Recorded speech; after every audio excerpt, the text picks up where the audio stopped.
You know that sound. It is the Unfiltered Band. Yet another episode of Unfiltered coming your way here and now. This one go down officially as episode number 193. You could jump on board the Unfiltered Revolution all the time, anytime, and in lots of different ways. At Casey Stern on Twitter. Jump in there, get the YouTube bio, get on the YouTube channel, and view all the podcast episodes, now 192 plus and counting. You can get guests and interviews and chats along the way. And thank you, Unfiltered Band. And as always, equal opportunists that we are, where most of you are, and that is listening on Apple, Spotify, and everywhere you get your podcast. Today, you ask and you shall receive.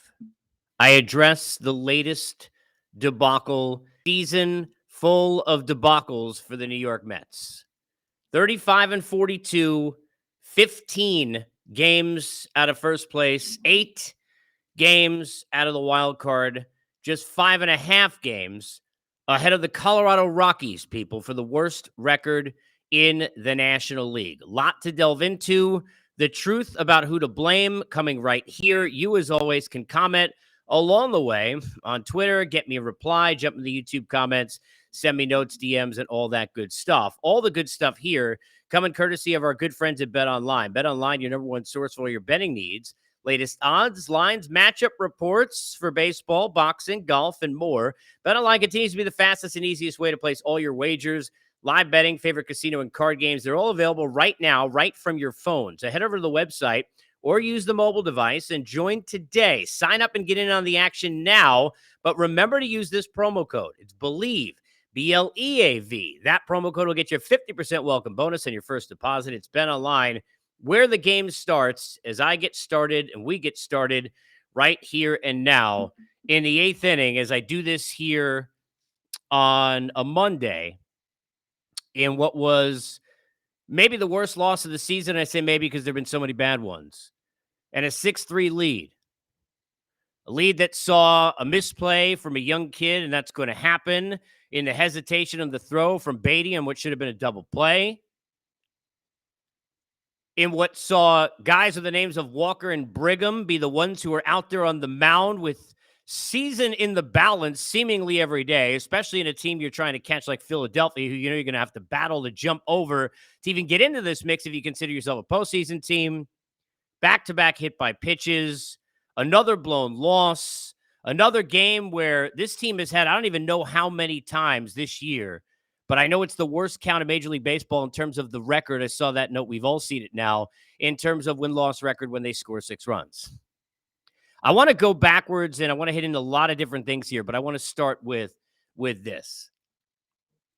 As much as I'm going to tell you today, and anybody who's been listening to me over this process, and look, I mean this sincerely, and please don't take this the wrong way, but we got a lot of hot take people in this world, and a lot of them live on Twitter, and a lot of them, cover or sit there and deal with the Mets in some sort of way, and everybody nuts, and we all been through the life, and we all been through the therapy, and we all been through the pain, and not much glory, a lot of depression, and all of that leads to insanity because, as I've said many times over the years, anybody listening or watching me over the last 2 decades, that if you're a Met fan, you are in some level, on some spectrum, insane. That's what happens. We have dealt with that trauma. But I will tell you that I think a lot of people probably don't like what I have to say normally about this, because even though I will rant and get upset if I am, and certainly am today, and I will, that I'm kind of more rational than most people, and that I'm not going to sit there and point, and I'm not going to tell you it's all Billy Epler's fault when you want me to. I'm not going to tell you it's all Buck Showalter's fault when you want me to. I'm not going to tell you it's all Lindor's fault or the player's fault if you want me to. I'm going to tell you the rational and the right thing, the truthful thing, and I don't care what you think is the thing, because it's every damn thing. Everyone and everything are and is to blame for what the Mets have had happen to them this season. Everything. You want to throw in the Diaz injury, and we'll get into that. You want to throw the lack of depth in the roster, we'll get into that. Roster construction, we'll get into that. Who's being played in the lineup and why. Guys who are called up and all this stuff, and we'll get into all that. And the bullpen and blown leads and the 2 guys at the front of the rotation not consistently enough doing their job. And we'll get into all of that. But the answer, people, that you don't want, because it ain't an easy fix, is that the problem is all of that. All of that is the problem. But I am fair and not pessimist nor optimist, a realist. And I tell you that in this game that they lost 42 of this season, that one is on Buck Showalter. That's on a Buck Showalter, who I don't think is the reason the Mets are this bad. And I'll go back to something that I've said many times every place I could talk about this, and that is we don't want to think about common sense, but you cannot think, and a lot of people do, and you wouldn't be wrong. You cannot think that Buck Showalter is one of the biggest reasons why the Mets won 101 games a year ago. One of the biggest reasons why they turned over the culture, where they got into winning ways. While they had a great season, albeit disappointing down the stretch, we know. Braves in the division, we know. Padres series, we get it. We were there, right? We understand. But Buck Showalter can't be as big a reason as any, and he's certainly on the top of that very short list, near the top, if not at it. He cannot be that, and then you tell me that he's at the bottom, and he's the biggest reason, and he's the worst part of why they're 35 and 42, because that just doesn't hold water, to quote my cousin Vinny, and it's not right. It's wrong. As Mona Lisa Vito said, it's wrong. But not in loss 42.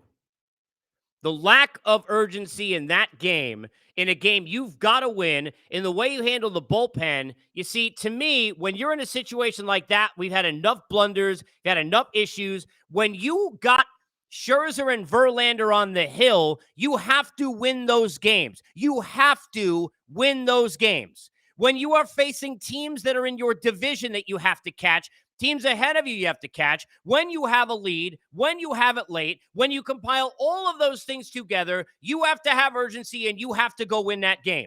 Now I'm going to tell you this is, which I covered, and I remember being right on the air afterwards. We were doing it at Turner. This is not Zach Britton in the bullpen. Here's Ubaldo Jimenez, but it's not good either.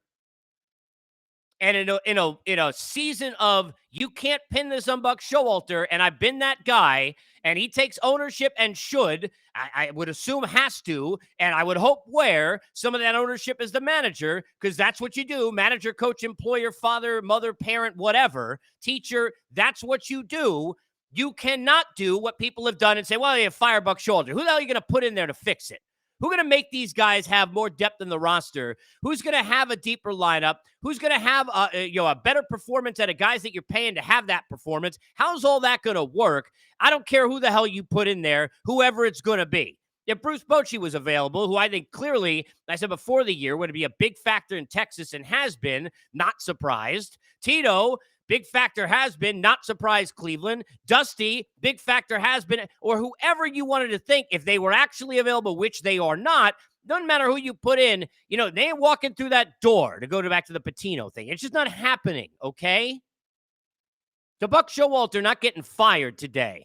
Buck Showalter not getting fired tomorrow. Buck Showalter not getting fired at the All-Star break, because he's not the problem. And we're in a Steve Cohen world where I hope we got enough trust in the fact that we're not going to let Billy Epler go ahead and save himself and his own problems with this roster by firing Buck Showalter, who is not as big a problem as the roster that he has constructed, with the lack of depth he's constructed, with the lack of depth in pitching in the organization that's been constructed, and all of those things. But loss 42, that is on you. I am no Dr. Seuss, but there's a rhyme. Go ahead and use it. That's on Buck. That's on him. But the way that they've melted down and hit by pitches here, mistakes, errors, all kinds of issues in the field, on the base paths, all of that is certainly symptomatic of leadership from a manager's standpoint and everybody in the room, on pressure and expectations, too much on the shoulders, not being handled right by him, by Billy Epler, by everybody in the room. And it all goes back to Steve Cohen too, because he's the owner of the team and he's got to wear it also. But this is not a team that has depth, and that is a big issue. This is not a team. Now, look, the Edwin Diaz thing is allowed to hurt you. It cannot be cataclysmic. It cannot ruin you. It can hurt you. It cannot ruin you. And it seemingly has ruined, not because David Robertson, not D-Rob hasn't been good, but because you move seats on the bus, you rob Peter to pay Paul. Now you got AAA guys and guys who shouldn't be in the big leagues who are pitching big innings for you, even though they shouldn't have been pitching those innings for you in loss 42. Ottavino hasn't been the same. Maybe it's because he'd been relied on too much or not in the right roles. And you can go into all these things, and all of these things are part of why this whole thing is a damn mess. This team was underprepared from a roster standpoint to lose anyone, clearly, including mainly Sugar. This team was underprepared to not get Correa, and I understand what he has and has not done, but the perception of what he was going to do, because they knew they needed in the lineup, and you feel like you got to use Vogelbach because of what he was supposed to do, and glad to see, look, I like him personally that after the mental break or whatever you wanted to time off, getting a chance to kind of detox, that everything's been better. But that's why you're so tied to it. That roster construction, that pressure, I got to win. I can't play kids if I'm Buck because I'm trying to go win. I'm supposed to go win a division, and the Braves running away from me, and the Marlins running away from me, and the Reds and the teams in the Central, the Diamondbacks, who can go on forever. Giants, they're all running away from me. Maybe I don't feel as confident playing Vientos, so maybe the message from the GM and the owner wasn't good enough about what I'm supposed to do and if they're here to play every day, and that's why Mauricio can't get called up now either, because he got to play somewhere every day. Maybe we're dealing with a situation where we got some false advertising from the team a year ago. Haven't seen the same performance. McNeil, Marte, go on down the line. A number of those in that category. Lindor's driven in a bunch of runs. Hasn't been certainly great either. The lineup has had no depth. You wanted more from Canna. You didn't get it from Vogelbach. I'm not getting on Francisco Alvarez, but I said this the other day, and I know people don't want to hear this, right? But I don't want to see him at the end of the – and I like the kid a lot. I'm not blaming him, but I'm saying, again, symptoms of this team – where I'm sitting there looking like people dying in the dugout, and he's out in the forefront joking around with Maldonado behind the plate before he's about to be out on 3 pitches to lose another horrific series and another horrific game to Houston. That's the kind of lack of urgency I saw from the manager in Loss 42. Everywhere's a problem. How do you fix it? You trade the team? You can't do that. You're going to buy at the deadline to get what? You're going to sell at the deadline and do what? David Robertson, okay. What else? Where else? Who else? Wait for Ohtani in the offseason? Yeah, sure, that'd help. He'd help anybody. But are they just punting this season? Because if that's the case, then just play Vientos and Mauricio and Beatty and all those guys every damn day and Alvarez, and I don't care if he ain't trying to win. But if you're trying to win, you can't have Walker and Brigham in those moments, and that is on Buck. If you're trying to win, you're going to have more depth in your system and your organization.